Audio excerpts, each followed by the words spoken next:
ಬೆಂಗಳೂರಿನಲ್ಲಿ June 9ರಿಂದ June 11ರವರೆಗೆ ಕೆಲವು ಕಡೆ ಹಗುರದಿಂದ ಸಾಧಾರಣವಾಗಿ ಮಳೆಯಾಗುವ ಹೆಚ್ಚಿನ ಸಾಧ್ಯತೆ ಇದೆ. ರಾಜ್ಯದಲ್ಲಿ ಕೊನೆಗೂ ಮುಂಗಾರು ಮಳೆ ಚುರುಕುಗೊಂಡಿದ್ದು, ಇಷ್ಟು ದಿನ ಜನರನ್ನು ಹೈರಾಣಾಗಿಸಿದ್ದ ವಿಪರೀತ ಉಷ್ಣತೆ ಈಗ ಸಂಪೂರ್ಣವಾಗಿ ಇಳಿಕೆಯಾಗುತ್ತಿದೆ. ವರುಣದೇವ ಗುಡುಗು, ಸಿಡಿಲು ಮತ್ತು ಬಿರುಗಾಳಿಯೊಂದಿಗೆ ಅಬ್ಬರಿಸಲು ಆರಂಭಿಸಿದ್ದು, ಜೂನ್ ಅಂತ್ಯದ ವೇಳೆಗೆ ಈ ಮುಂಗಾರು ಮಳೆ ಇಡೀ ದೇಶದಾದ್ಯಂತ ವ್ಯಾಪಿಸಲಿದೆ.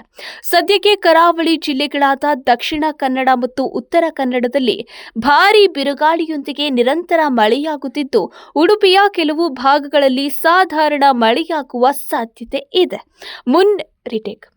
ಮುನ್ನೆಚ್ಚರಿಕಾ ಕ್ರಮವಾಗಿ ಇಂದು ದಕ್ಷಿಣ ಕನ್ನಡ ಮತ್ತು ಉಡುಪಿ ಜಿಲ್ಲೆಗಳಲ್ಲಿ ಆರೆಂಜ್ ಅಲರ್ಟ್ ಘೋಷಣೆ ಮಾಡಲಾಗಿದ್ದು, ಕರಾವಳಿ ತೀರದಲ್ಲಿ ಹವಾಮಾನ ತೀರಾ ಹದಗೆಟ್ಟಿರುವುದರಿಂದ ಮೀನುಗಾರರು ಯಾವುದೇ ಕಾರಣಕ್ಕೂ ಸಮುದ್ರಕ್ಕೆ ಇಳಿಯಬಾರದು ಎಂದು ಕಟ್ಟುನಿಟ್ಟಿನ ಎಚ್ಚರಿಕೆ ನೀಡಲಾಗಿದೆ.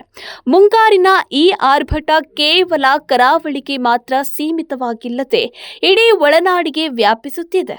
ಉತ್ತರ ಒಳನಾಡಿನ ಬೆಳಗಾವಿ, ಗದಗ, ಹಾವೇರಿ, ಬಾಗಲಕೋಟೆ, ಬೀದರ್, ಧಾರವಾಡ, ಕಲಬುರಗಿ, ಕೊಪ್ಪಳ, ರಾಯಚೂರು, ವಿಜಯಪುರ ಹಾಗೂ ಯಾದಗಿರಿ ಜಿಲ್ಲೆಗಳ ಹಲವೆಡೆ ಭಾರೀ ಗಾಳಿಯೊಂದಿಗೆ ಮಳೆ ಸುರಿಯಲಿದೆ. ಇತ್ತ ದಕ್ಷಿಣ ಒಳನಾಡಿನ ಚಾಮರಾಜನಗರ, ಕೊಡಗು, ಚಿಕ್ಕಮಗಳೂರು, ಕೋಲಾರ, ಚಿಕ್ಕಬಳ್ಳಾಪುರ ಮತ್ತು ತುಮಕೂರು ಜಿಲ್ಲೆಗಳಲ್ಲಿ ನಿರಂತರ ಬಿರುಗಾಳಿಯೊಂದಿಗೆ ಭಾರೀ ಮಳೆಯಾಗಲಿದ್ದು, ರಾಜಧಾನಿ ಬೆಂಗಳೂರು ನಗರ, ಬೆಂಗಳೂರು ಗ್ರಾಮಾಂತರ, ಮೈಸೂರು, ಶಿವಮೊಗ್ಗ ಸೇರಿದಂತೆ ಉಳಿದ ಜಿಲ್ಲೆಗಳಲ್ಲೂ ಲಘು ಮಳೆಯಾಗುವ ಸಾಧ್ಯತೆಗಳಿವೆ. ಮಳೆ ಚುರುಕಾಗುತ್ತಿದ್ದಂತೆ ರಾಜ್ಯದಾದ್ಯಂತ ಗರಿಷ್ಠ ತಾಪಮಾನ ಗಣನೀಯವಾಗಿ ಕುಸಿದಿದ್ದು, ರಾಯಚೂರಿನಲ್ಲಿ ಗರಿಷ್ಠ 35 ಡಿಗ್ರಿ ಸೆಲ್ಸಿಯಸ್ ತಾಪಮಾನ ದಾಖಲಾಗಿರುವುದನ್ನು ಹೊರತುಪಡಿಸಿದರೆ ಉಳಿದ ಜಿಲ್ಲೆಗಳಲ್ಲಿ ವಾತಾವರಣ ತಂಪಾಗಿದೆ.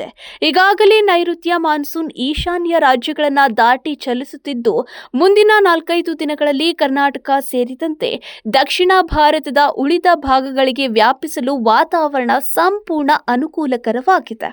ಅದರಲ್ಲೂ ಜೂನ್ 15ರ ವೇಳೆಗೆ ಕರ್ನಾಟಕದಲ್ಲಿ ಮುಂಗಾರು ಮತ್ತಷ್ಟು ತೀವ್ರಗೊಳ್ಳಲಿದ್ದು, ಕರಾವಳಿಯಲ್ಲಿ ವಿಪರೀತ ಮಳೆಯಾಗಲಿದೆ ಎಂದು ಹವಾಮಾನ ಇಲಾಖೆ ತಿಳಿಸಿದೆ.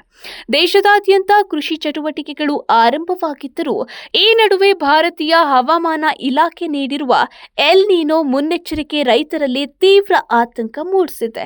ಜೂನ್ನಿಂದ ನವೆಂಬರ್ವರೆಗೂ ಪ್ರಭಾವ ಬೀರಲಿರುವ ಈ ಎಲ್ ನೀನೋ ಪರಿಸ್ಥಿತಿಯು ಮುಂಗಾರು ಮಾರುತಗಳನ್ನು ತಡೆಯಲಿದ್ದು, ಆರಂಭದ ಅಬ್ಬರದ ನಡುವೆಯೂ ಈ ಬಾರಿ ವಾಡಿಕೆಗಿಂತ 10% ಮಳೆ ಕೊರತೆಯಾಗಬಹುದು ಎನ್ನುವ ಅಂದಾಜು ಕೃಷಿ ವಲಯವನ್ನ ಕಳವಳಕ್ಕೀಡು ಮಾಡಿದೆ.